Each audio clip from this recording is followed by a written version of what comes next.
amici e amiche del segno dei pesci, io sono Angela e questo è Exoteric World ed è così che mi trovate sui social.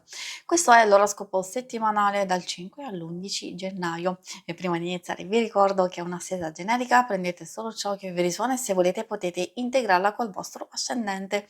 In descrizione trovate le recensioni dei mazzi usati, i link per acquistarli e i link alle playlist per conoscere il significato delle carte della Sibilla Lenormand e della Sibilla italiana. Vi invito a iscrivervi e abbonarvi al mio canale per sostenere il mio lavoro. Ringrazio moltissimo se lo farete o l'avete già fatto. E adesso possiamo partire con la lettura, andiamo ad inquadrare come andrà la vostra settimana, le vostre energie principali, i segni zodiacali da attenzionare, poi vedremo l'amore, il lavoro e le finanze. Allora andiamo a scoprire la prima carta dove troviamo il cavaliere.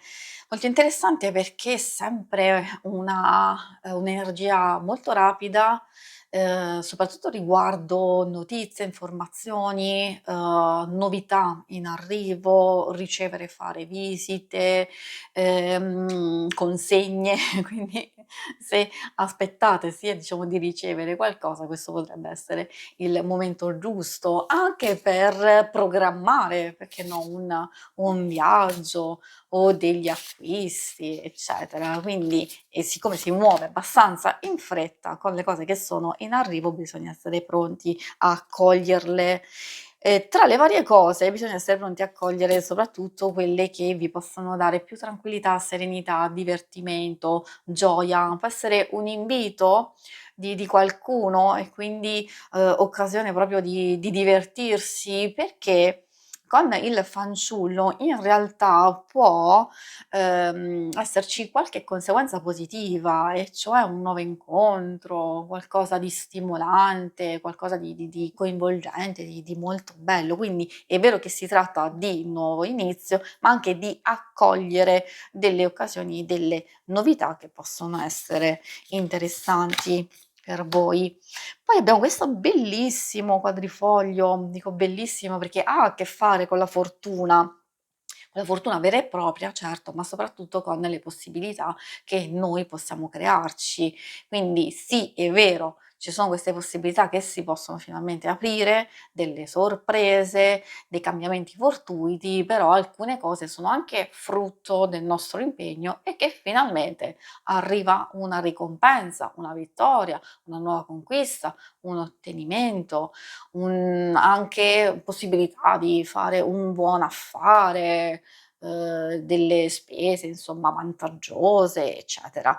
I segni zodiacali da attenzionare particolarmente per voi in questa settimana sono i segni di acqua, Cancro, Scorpione e Pesci, e abbiamo anche un po' quelli di terra, Toro, Vergine e Capricorno. E adesso insieme andiamo a scoprire l'ambito amore.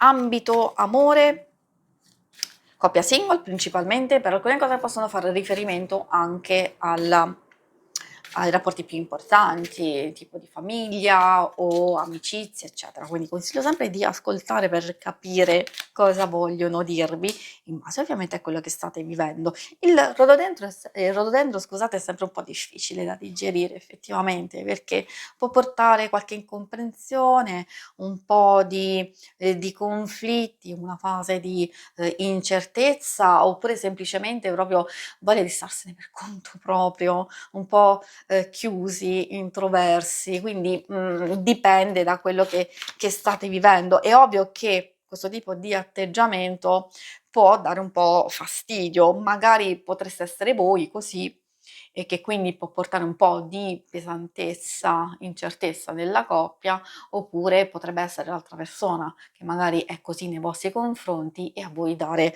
parecchio fastidio. Però è una cosa, passeggera, poi soprattutto perché può avere a che fare con delle cose che vengono dette, vengono promesse e poi non si mantengono.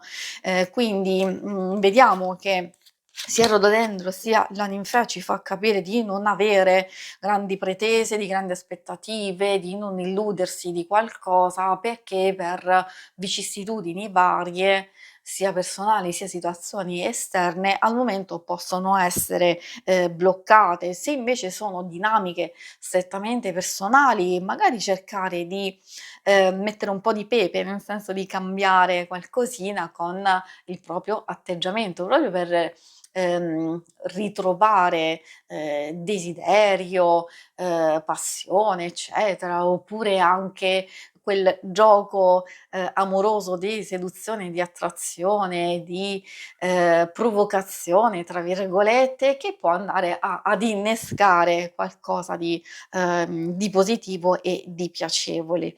Per i single, cosa vogliono dirvi queste carte? Che effettivamente, mhmm, ci sono delle cose che non vi soddisfano, non vi piacciono come stanno andando.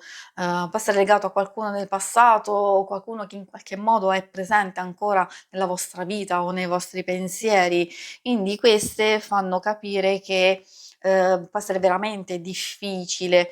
Infatti in questo senso non sono abbastanza cattivelle, ma, forse lo fanno per il vostro bene, nel senso che magari è una cosa che non andrà mai a svilupparsi, a concretizzarsi come desiderate, come volete, e allora forse è il caso di avere o maggior chiarezza, nel senso di provocare, di capire, di essere in qualche modo, partecipi e attivi per ricevere ulteriori informazioni e, come vi dicevo, chiarezza, oppure invece cercare di lasciare andare questa cosa come deve andare e voi procedere, andare avanti, quindi, ritrovare un po' quella disinvoltura e, sfoderare, il vostro fascino, il vostro essere irresistibile, quindi procedere, oltre. E magari vi può portare anche delle novità e delle sorprese interessanti questo nuovo atteggiamento. E adesso andiamo a vedere le questioni più pratiche del denaro, lavoro, quindi vita materiale. Troviamo la carta militare.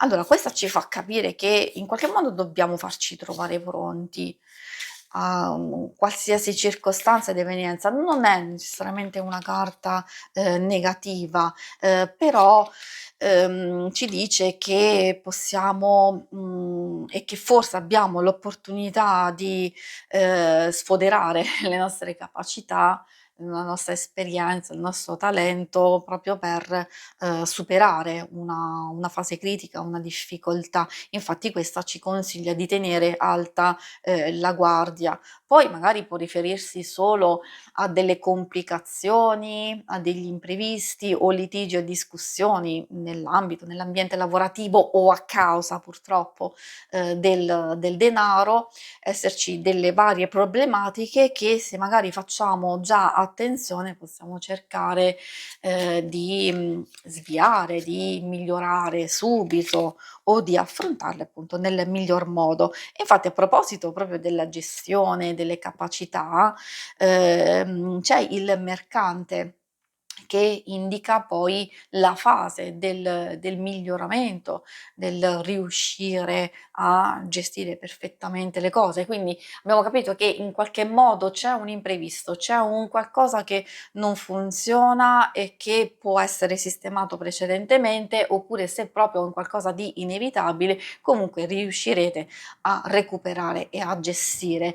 Poi ci sono alcune carte che effettivamente fanno anche riferimento alla nuove proposte, offerte, buoni propositi che, forse devono essere, valutate, un po' pianificate prima di, essere messe in pratica, in azione. E questo lo dico anche perché c'è il quadrifoglio. Come vi dicevo sin dall'inizio, aspettatevi qualche sorpresa, qualcosa, di diverso, può essere un miglioramento, come abbiamo visto, da una situazione difficile, può essere anche qualcosa di totalmente nuovo e magari questo è utile per chi è alla ricerca di lavoro, come proposta da parte di qualcuno, oppure finalmente arrivano delle risposte che state aspettando. Si conclude qui la lettura, vi ringrazio per avermi seguita. Se volete in alto a destra trovate il logo per iscrivervi al canale, mentre in basso trovate le schermate per vedere il vostro oroscopo mensile e il lunare quindicinale. Alla prossima, vi auguro una buona settimana. Ciao!